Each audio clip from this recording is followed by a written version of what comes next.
Tonight on ABC News Live Prime, brand new video from the ICE agent who shot and killed that mother in Minneapolis shows a brand new angle of the deadly encounter. The final moments that led up to the deadly confrontation during an immigration crackdown.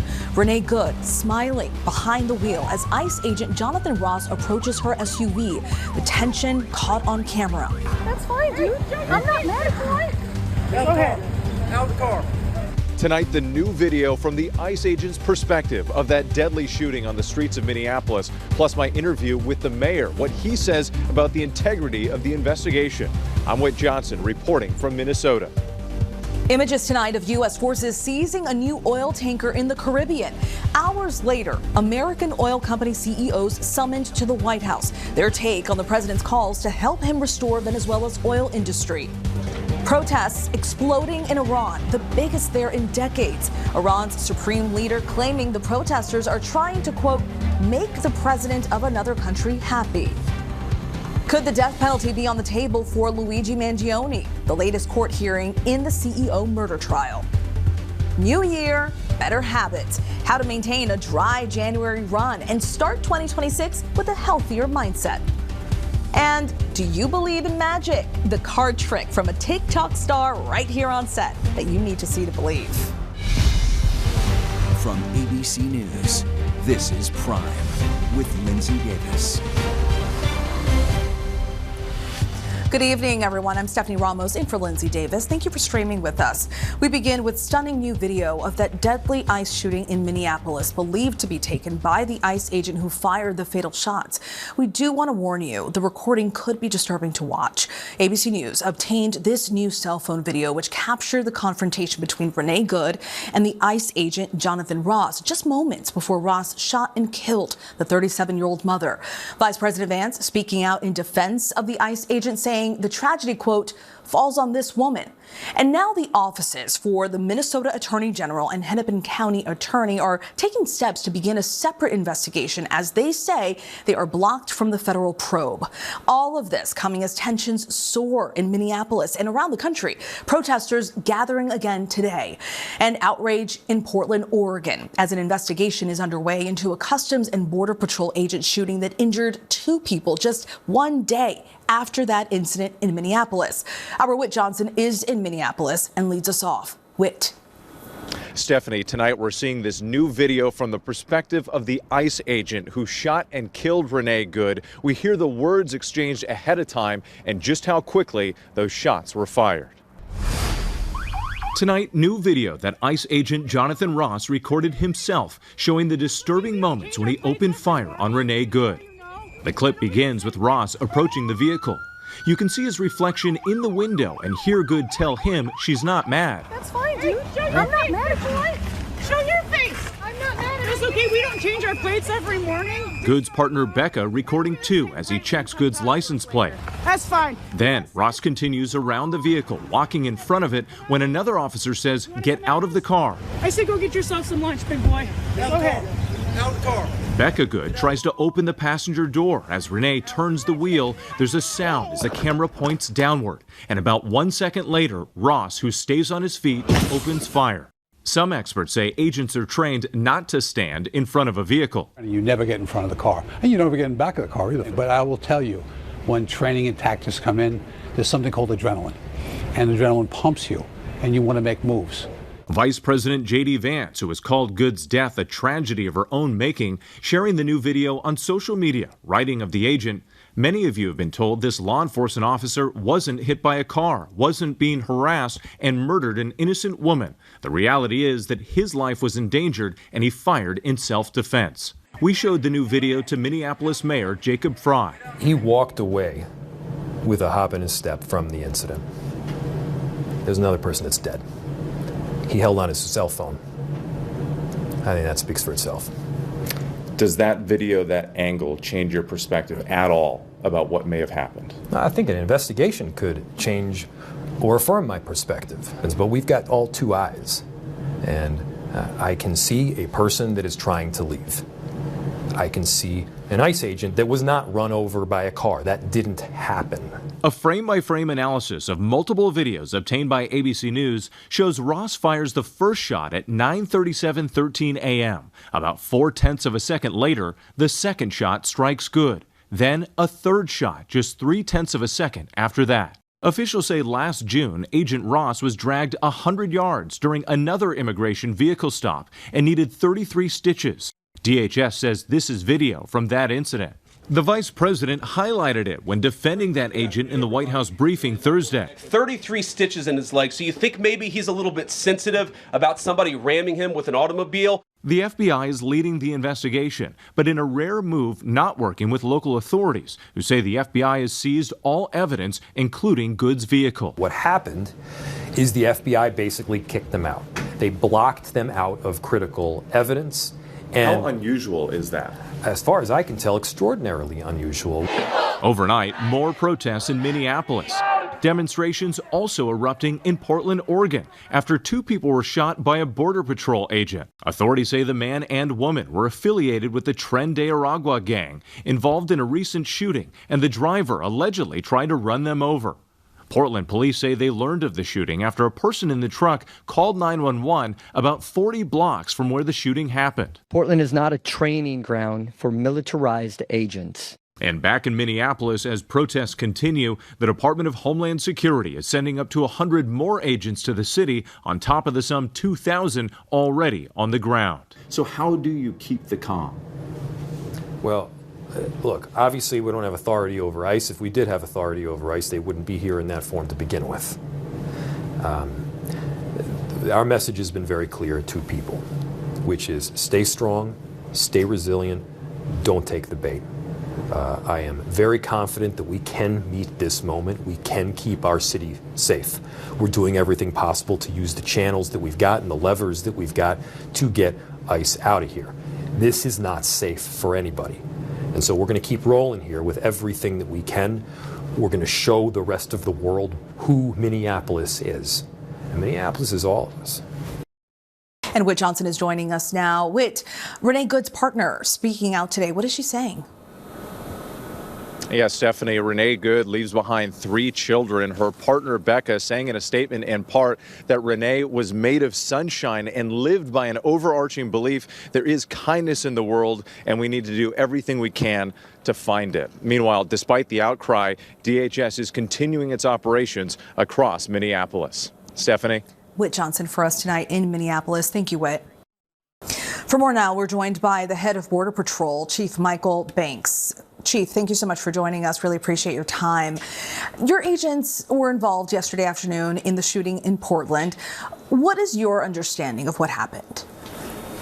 And so our agents were working targeted enforcement. There was one individual that had a known order of removal and another individual who was a target for being a criminal illegal alien in the United States. They conducted a traffic stop.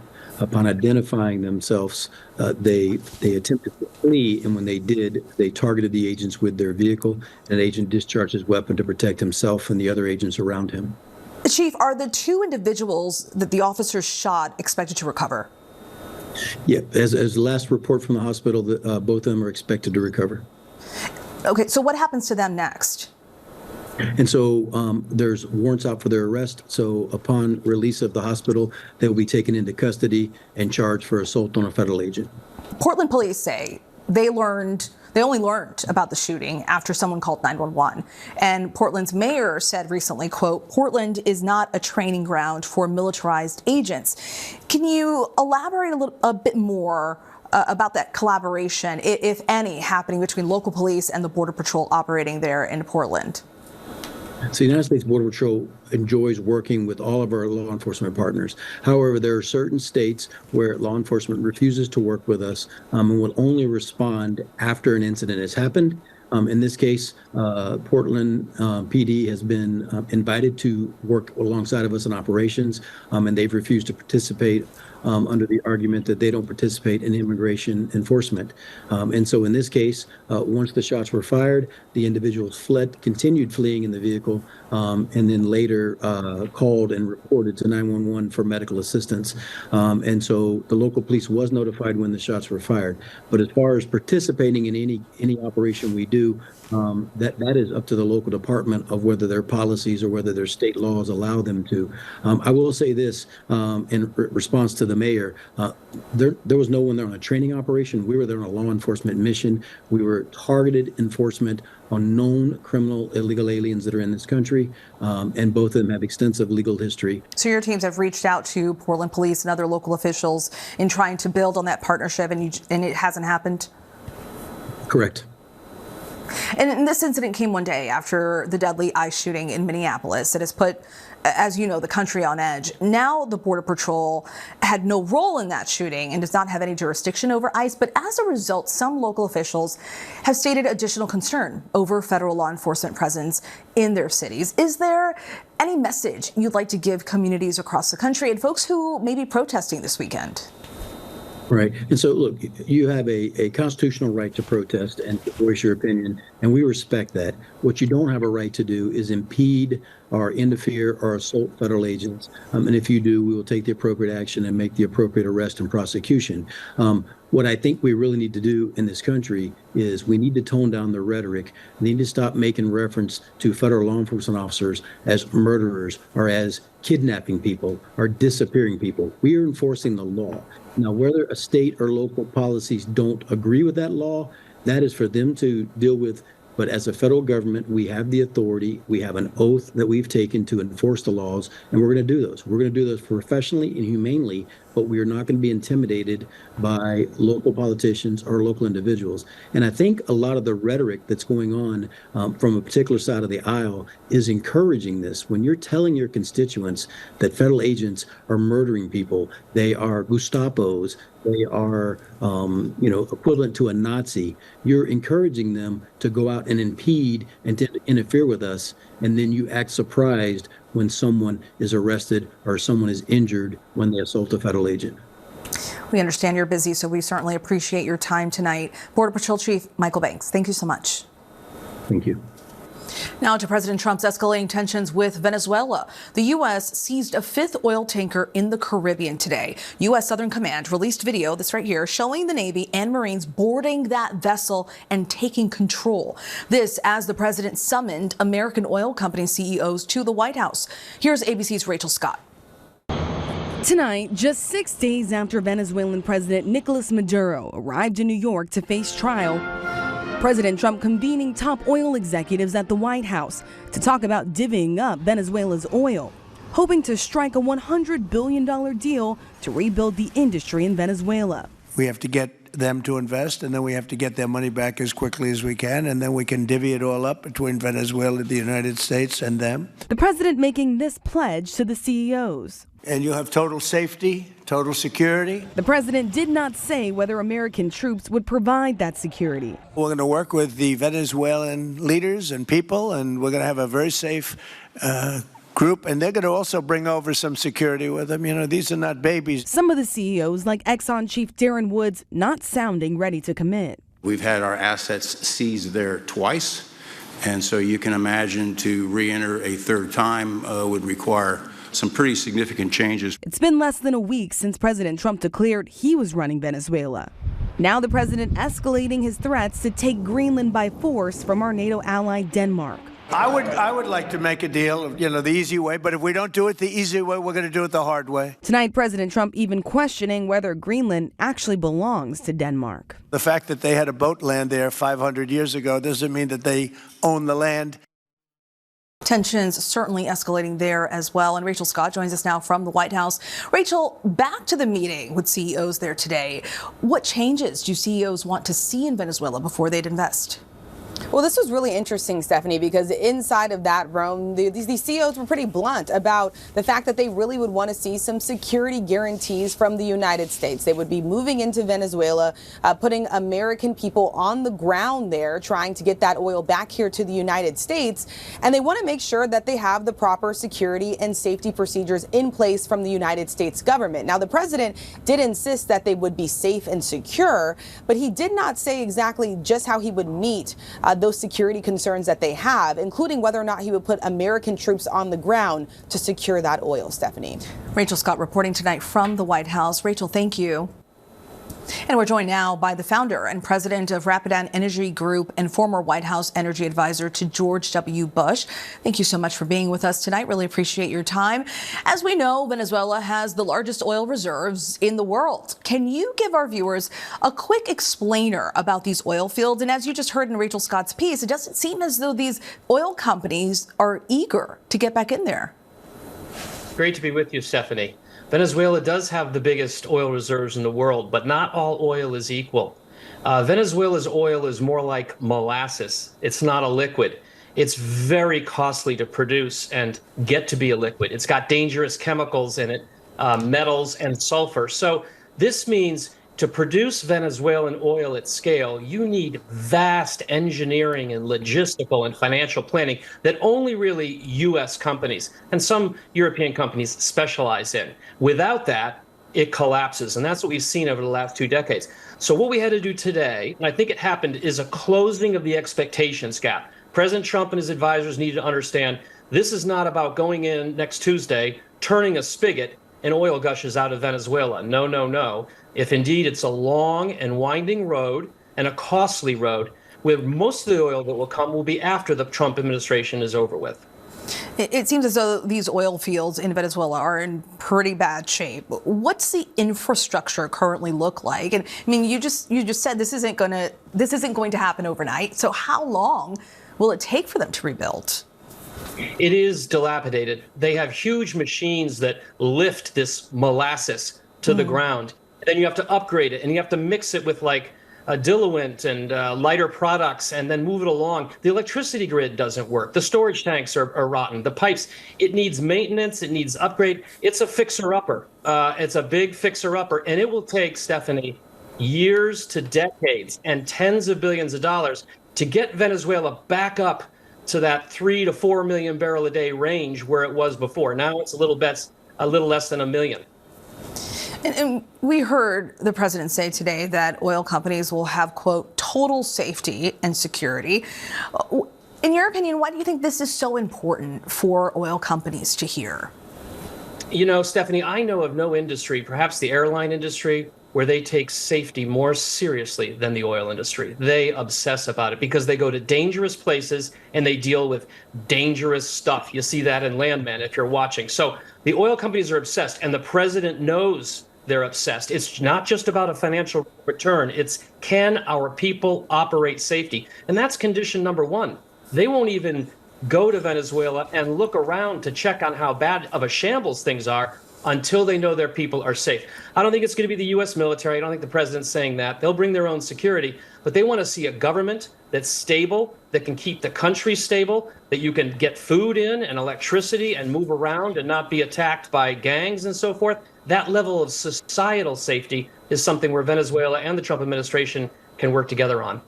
Bob, let's say in the next few weeks, next few months, these oil companies decide to invest. Will this investment ultimately benefit Americans? And how long before we see those benefits? So more oil in the world anywhere benefits Americans because we all pay the pump price at the pump, Stephanie, depends on the global oil market. We all pay the same price. So it's good. But we're only going to get a little bit of oil in the near term. There is some low-hanging fruit. If those companies go back in and do some maintenance and tweak this and tweak that, you could get 300 to 400, 500,000 barrels a day of oil. But that's less than 1% in total world supply. Does that put us down 50 cents a gallon in gasoline? No. But does it help? It certainly does. But Stephanie, where Venezuela can really make a difference for the pocketbooks for Americans is going to be after 2030, when we're going to need a lot more new oil. And that's where Venezuela could really come in and help. Interesting. We will see how this all plays out. Bob McNally, thank you so much for your time. Thank Now you. to the escalating tensions in Iran. The government cutting off internet and phone access nationwide as people continue to protest the Iranian regime and the crumbling economy. The supreme leader now with a dire warning to demonstrators if they continue protesting. Martha Raddatz has the latest. Tonight, violent protests intensifying across Iran as demonstrators risk death to defy a new warning from the supreme leader of an imminent crackdown. In the biggest anti-government demonstrations in years, crowds setting cars and government buildings on fire in Tehran and other major cities. Videos posted on social media show the violent escalation of the protests. Armed men seen opening fire in the street. Shocking video showing a man using a flamethrower against an officer. Some protesters chanting death to the Ayatollah, blasting the regime over Iran's failing economy and devastating inflation. The government cutting the internet in an attempt to stop people from organizing. Tonight in Tehran, Iran's supreme leader Ayatollah Khamenei saying protesters are destroying their own country to just, quote, please the U.S. president. Late today, President Trump making clear he is siding with the protesters. I tell the Iranian leaders, you better not start shooting because we'll start shooting too. Dozens of protesters have been killed, thousands more arrested, according to human rights groups. Our Martha Raddatz reporting, our thanks to her. Here in New York, CEO murder suspect Luigi Mangione appeared in federal court as his lawyers fight to keep prosecutors from seeking the death penalty. Here's Chief Investigative Correspondent Aaron Katersky. Accused killer Luigi Mangione back in court today fighting to keep federal prosecutors from seeking the death penalty for the murder of United Healthcare CEO Brian Thompson. His attorneys argued the case is legally flawed, and they've accused authorities of unfair prejudice by staging this dramatic perp walk on a Manhattan pier after Mangione's arrest. Mangione has pleaded not guilty to charges accusing him of stalking Thompson, approaching him from behind as he walked into a hotel, and shooting him in cold blood. He was arrested 5 days later in a Pennsylvania McDonald's. Mangione's lawyers are also fighting to stop federal prosecutors from using items police seized from his backpack, including the alleged murder weapon, a notebook, and handwritten notes. Once again, Mangione's supporters showed up to court, including 2 women who flew in from Sicily, some calling on the judge to spare him from facing the death penalty. Our thanks to Aaron Katersky for that report. Joining us now for more on this is ABC's legal contributor, Brian Buckmeyer. Brian, great to see you. We know Mangione has pleaded not guilty, and his defense argued he should not face the death penalty if convicted. Can you break down for us what they presented in court today? Yes, Stephanie. So the defense is presenting everything and anything they can to say that this should not be a death-eligible case. Now, there are a number of charges. We heard a lot about stalking, but also the more important one, the murder with a firearm. And the argument here is that the legal elements of this crime do not meet the standard of what a capital murder charge is. They attempted everything, saying it's not a crime of violence, that stalking should not be applicable here. Just trying to break down the different elements and components of the crime to say they should not be levied against Luigi Mangione. Also arguments that Pam Bondi should be recused from this case based on conflicts of interest, as well as arguments that if the charges aren't dropped on their own, that the death penalty should be off the table regardless, just because of the procedures in which they move forward in this case. And of course, the judge did not rule on the death penalty charge. So what are the next steps for the defense?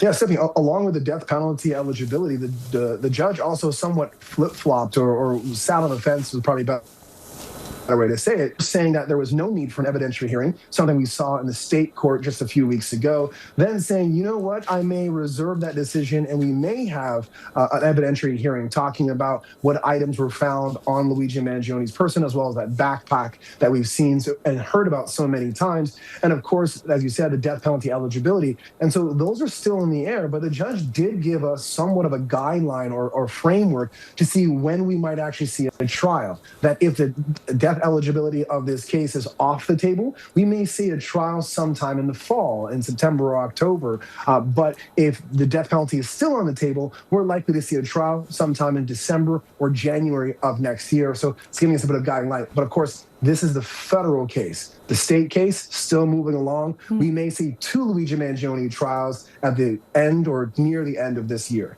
Certainly a trial we will all keep a close eye on. Thanks so much, Brian. Today, the first family member of a victim testified in the trial of former Uvalde school officer Adrian Gonzalez. The officer is being charged with 29 counts of child endangerment after 19 students and 2 teachers were killed at Robb Elementary in 2022.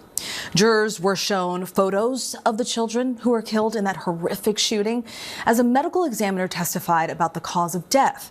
Gonzalez could face life in prison if convicted on all counts. The trial continues Monday.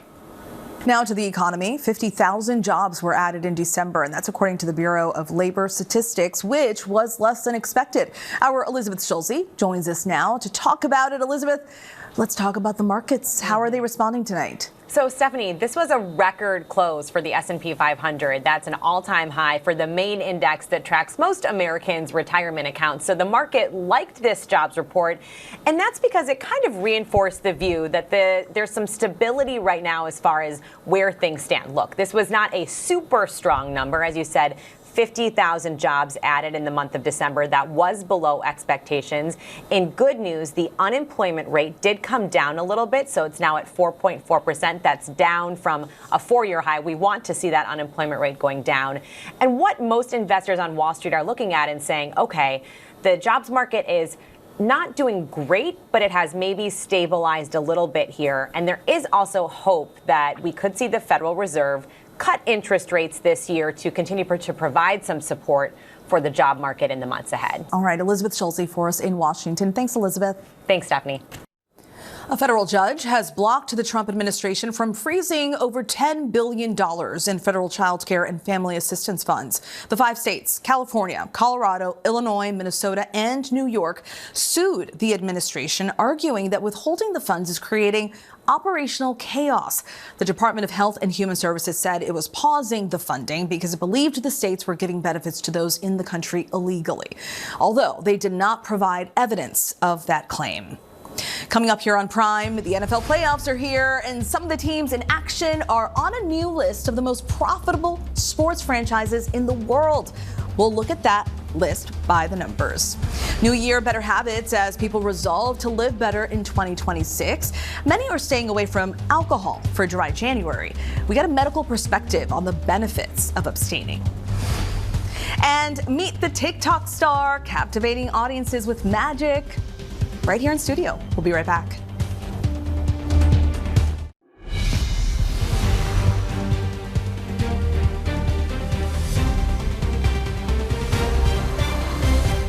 Welcome back. The NFL playoffs get started tomorrow, and winning the Super Bowl can, of course, be a bonus to the overall value of a team.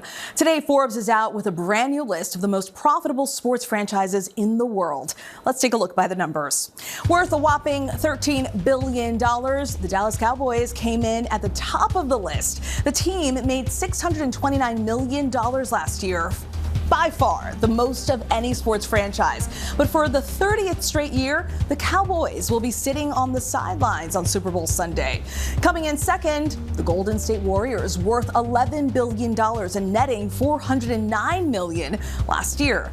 The top 10 has 3 NFL teams set to play this weekend: the Los Angeles Rams, the New England Patriots, and the Philadelphia Eagles. The Eagles' profits soared by more than $50 million since they won the Super Bowl last February.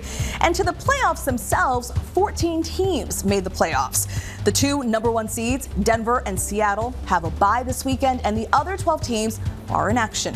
And strangely, only 2 of the 6 home teams are favored to win, the Patriots and the Eagles. For the teams playing this weekend, it will take 4 wins to win it all. We're sticking with sports for a playoff preview. We are joined by ESPN's senior NFL writer, Bill Barnwell. Thank you so much for your time, Bill. We want to go rapid fire here through the weekend's slate, starting with tomorrow. Rams, Panthers, and Packers, and Bears. What are you watching for? Looking for revenge in a couple of these games. The Rams lost unexpectedly in Carolina earlier this year. They're the heavy favorites to get some revenge there.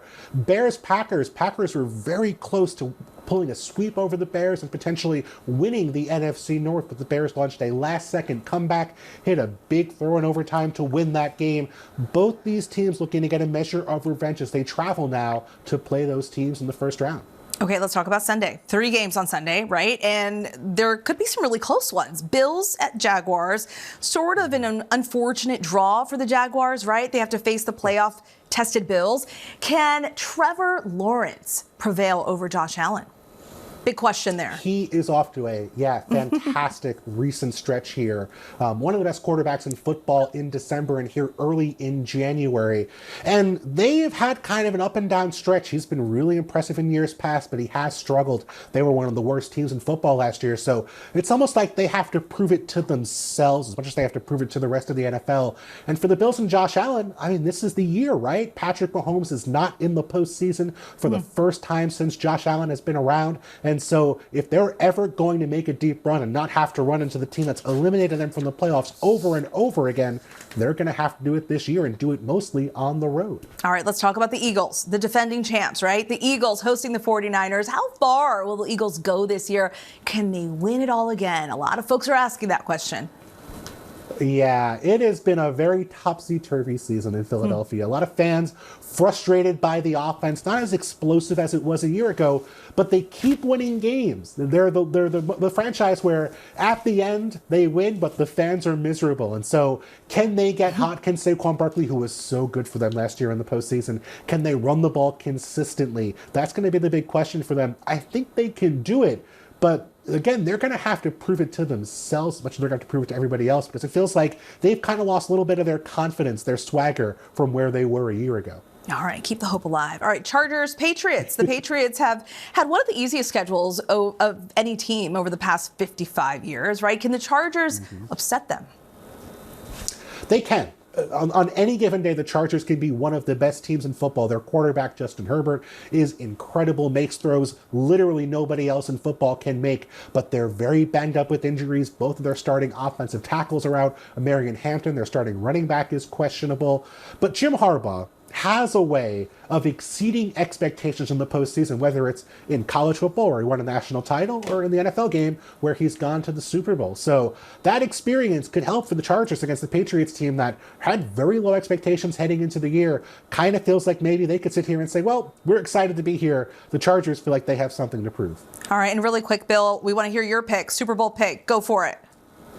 I'm going to say Rams over Bills, two very fun teams, but Matthew Stafford gets it over Josh Allen in Santa Clara. We'll see what happens. Thank you so much, Bill. Appreciate your time. All right, coming up here on Prime, the location for White Lotus' season 4 has reportedly been revealed. We'll tell you where the show is headed. And a California homeowner is finally rid of a 500-pound bear that had been living under his house. We'll tell you what happened next.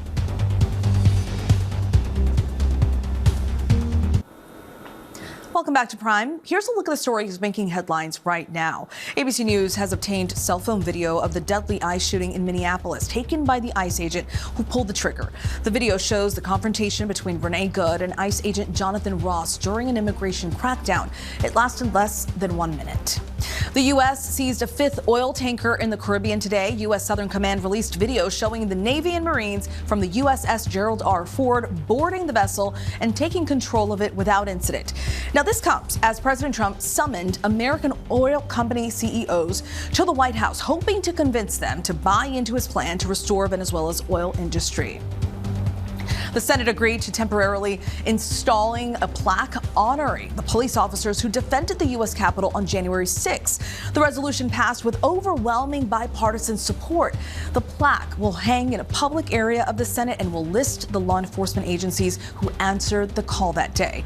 House Speaker Mike Johnson refused to display the plaque, saying it does not comply with the law. And the new numbers from the CDC show a surge in flu cases. 15 million cases so far this season, with children being hit especially hard. More than 40 states are reporting high or very high flu cases. Walgreens saying demand for at-home tests and medicines has increased 155% in the past 3 weeks, and this is expected to continue for several more weeks. Coming up here on Prime, the HHS has just removed 6 vaccines formerly recommended to America's children, while many in the medical community say that leaves kids unprotected. And it is New Year's resolution time, which means many people are staying away from alcohol. We speak to an addiction expert about how to stick to your dry January goals.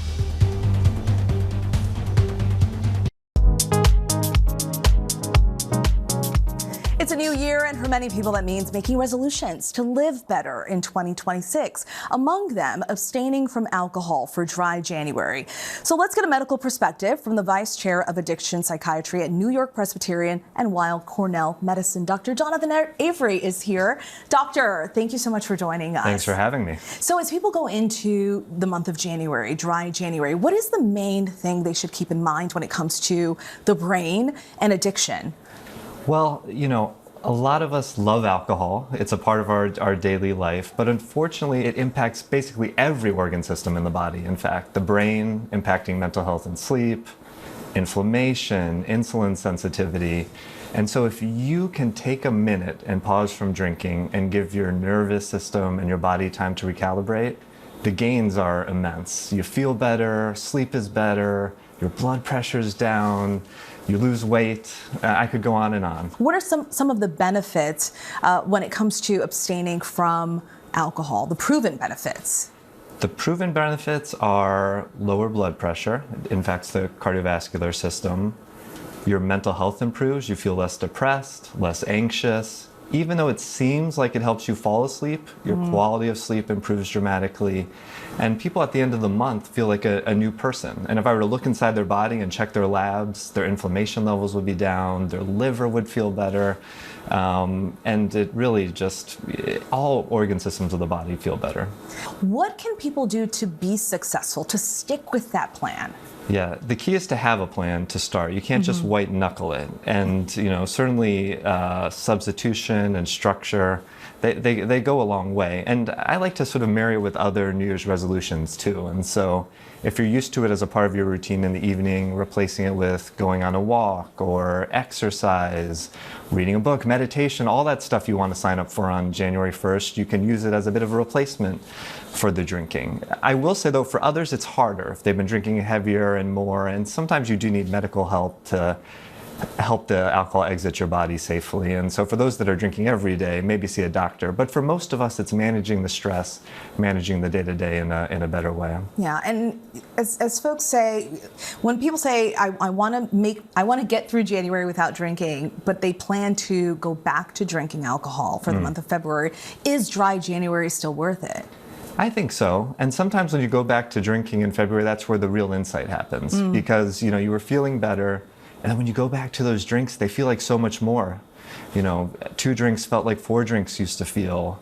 Very quickly, all the gains I was just talking about you gained in January quickly reverse. You feel more anxious, your sleep worsens, and a few weeks later, you're back to feeling sort of bad again. And so my goal for folks is to use dry January to take that good information and to keep it going throughout the year so that they can moderate better, take these periods off so that they can feel better as a person. Yeah, I would imagine that that's where the realization happens in February, once they start drinking again and realize, hey, I feel different, not as great as I did when I wasn't drinking alcohol. Exactly. No, the differential can be great. I mean, good habits, they protect us from when we're most vulnerable. For example, in the evening, you're likely to feel more cravings, your motivation goes down. You know, that's sort of the time when you're stressed after work, when you're bored or tired.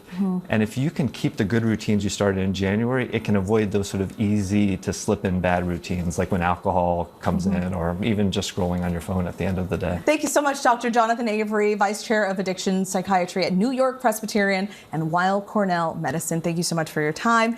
And you can listen to Dr. Avery's podcast, Thriving with Addiction, wherever you get your podcasts. Coming up, the FAA is issuing a new warning to all airlines tonight why an increase in space launches could jeopardize safety in the sky. And do you believe in magic? You might, after you see what our next guest has in store. Magician Gianni Palumbo is here with plenty of tricks up his sleeve. Stay with us. The FAA issues a new safety warning for all airlines. The makers of the hit TV series The White Lotus announced the filming location for season 4 and an update on an unbearable house guest living beneath one man's home. These stories and more in tonight's rundown.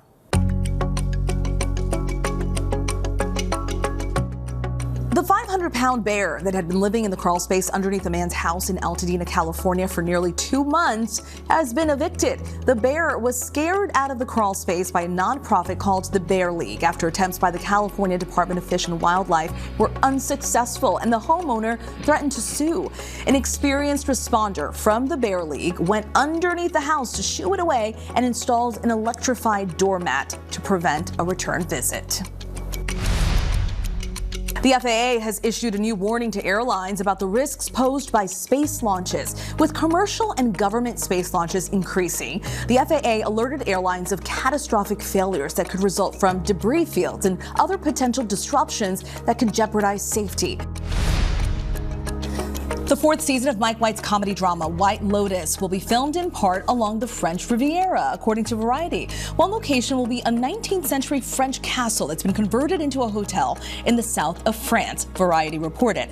The 5-star chateau reportedly costs up to $8,000 a night. Amenities include a spa, a ride in a Rolls Royce to the beach, restaurants, and sports activities.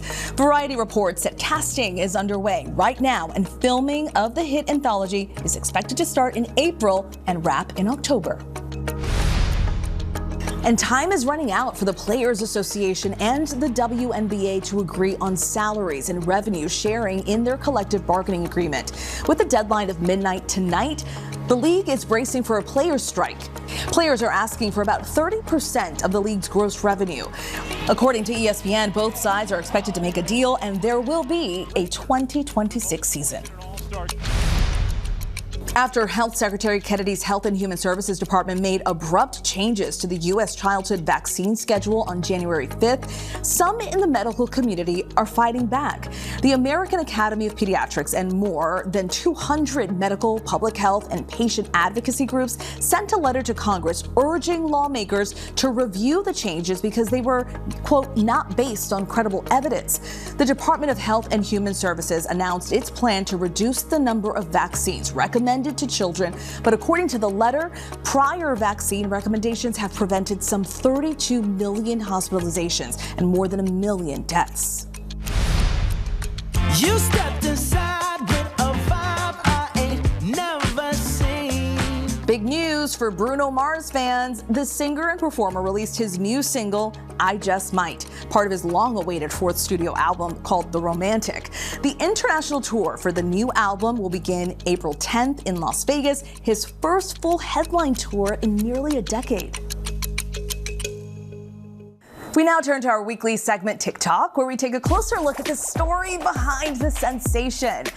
He reads minds, shuffles cards, and keeps tricks up his sleeve for nearly 2 million followers on TikTok. Gianni Palumbo is captivating audiences with his mind-bending magic. Gianni joins us now in studio. Welcome to the be show, here. Gianni. We need to see some magic let's try live something. and in person. I'm excited. Let's hop right into this. Have you ever seen any card magic before in the past? You know, over the years, my son likes to set up cards, memory cards, and do a little magic. Fantastic. At home. Let's but try. This is a professional. You're a professional magician. Yes, so and this is going to happen in your head. It's a really weird experience. Take out 2 of these. Any 2 cards that you want. Any 2 cards. Any 2 cards at all. I'll look down because I don't want to see anything. I'll actually close my eyes for this. Heard that before. Don't want to look at the cards. And do me a favor. Yes. It's going to sound strange, but remember one of those and forget the other one.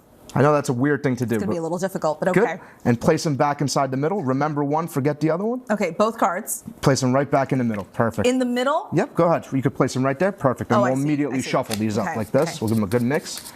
Now here's the thing. Even if somebody saw those cards, only you know what's in your mind at this point because you made a decision. Notice how I was shuffling? Yes. Something tells me to stop right now. With any luck, is this the card that you're thinking of right now? What? Right? This is the one that you've remembered. Yes. Kind of a trick question. Do you remember the one that you forgot? Just out of curiosity? I mean, I do. I remember the other card, but I chose that one. Yeah, but you'll remember the other one when you see it, right? Absolutely. So watch, ready? Remember, this is all just in your head. 5 of hearts like that. That's the other card that you're thinking about right now, yes?